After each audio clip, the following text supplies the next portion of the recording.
Halo semua, selamat datang di channel ini, channelnya para tenaga honorer, P3K dan aparatur sipil negara. Video kali ini kita akan membahas terkait dengan tunjangan hari raya. Untuk itu kepada rekan-rekan silakan disimak dan ditonton secara lengkap video ini agar rekan-rekan bisa menerima informasi yang utuh dan menyeluruh.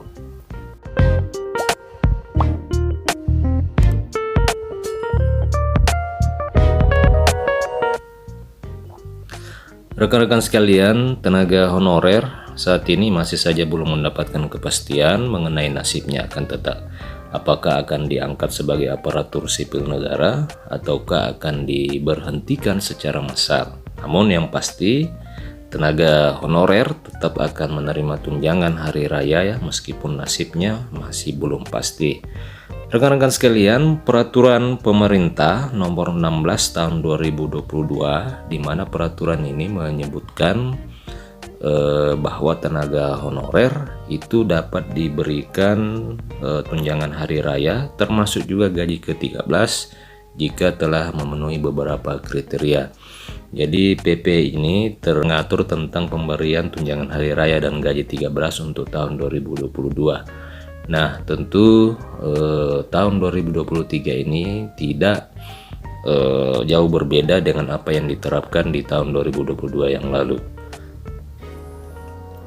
Salah satu kriteria honorer bisa dapat tunjangan hari raya adalah telah melaksanakan tugas pokok organisasi secara penuh dan menerus minimal selama 1 tahun sejak pengangkatannya. Jadi jika tidak melaksanakan tugas pokok secara menyeluruh, maka yang bersangkutan tidak dapat menerima tunjangan hari raya. Selain itu, pendanaan belanja pegawai harus bersumber dari APBN atau APBD dan tenaga honorer itu diangkat oleh pejabat berwenang. Jika belum memenuhi kriteria tersebut, maka tenaga honorer masih bisa menerima tunjangan hari raya dengan syarat telah menandatangani perjanjian kerja dan telah ditetapkan menerima tunjangan hari raya dan gaji ke-13 oleh pejabat pembina kepegawaian dalam SK pengangkatan. Namun, rekan-rekan sekalian, PNS, anggota TNI, dan Polri tidak akan menerima tunjangan hari raya atau gaji ke-13 jika sedang dalam kondisi cuti di luar tanggungan negara. Jika tenaga honorer sedang ditugaskan di luar instansi pemerintah, baik di dalam negeri maupun di luar negeri, mereka juga tidak akan mendapatkan THR karena besaran gajinya sudah dibayarkan oleh instansi tempat penugasannya. Rekan-rekan perlu ketahui bahwa tunjangan hari raya serta gaji ke-13 dari APBN itu diberikan kepada ASN termasuk PNS, P3K, TNI, Polri, pejabat negara, Dewan Pengawas KPK, pimpinan LPP, dan tenaga honorer yang bertugas di lembaga penyiaran publik. Tunjangan tersebut terdiri dari gaji pokok, tunjangan keluarga, tunjangan pangan, tunjangan jabatan, dan tunjangan umum, serta 50% tunjangan kinerja. Jumlah tunjangan dan gaji yang diterima tergantung dari jabatan, pangkat, dan kelas jabatan masing-masing. Nah, rekan-rekan sekalian, demikian beberapa syarat yang membuat tenaga honorer tidak mendapatkan THR dan gaji ke-13.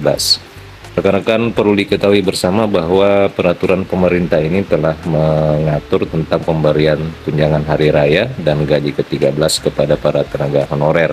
Akan tetapi satu yang menjadi penting untuk diketahui bersama bahwa pemberian atau kebijakan keuangan ini sangat tergantung kepada kondisi keuangan masing-masing instansi, apakah itu instansi pemerintah pusat maupun instansi pemerintah daerah. Instansi pemerintah pusat sebelumnya diketahui memang beberapa tenaga honorer menerima tunjangan hari raya pada saat pembayaran, akan tetapi beda halnya dengan para tenaga honorer yang ada di instansi pemerintah daerah.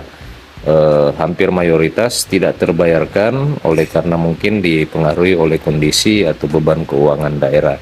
Jadi kepada rekan-rekan khususnya tahun-tahun kemarin yang telah menerima tunjangan hari raya, silakan dibagi pengalamannya di kolom komentar. Begitupun juga dengan rekan-rekan tenaga honorer yang selama ini belum pernah menerima tunjangan hari raya, silakan bagi atau share pengalamannya di kolom komentar.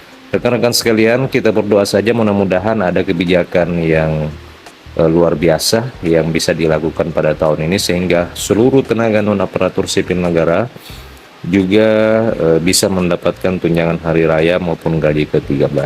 Rekan-rekan sekalian, demikian video ini. Simak terus channel ini untuk update-update informasi terbaru terkait dengan tenaga honorer.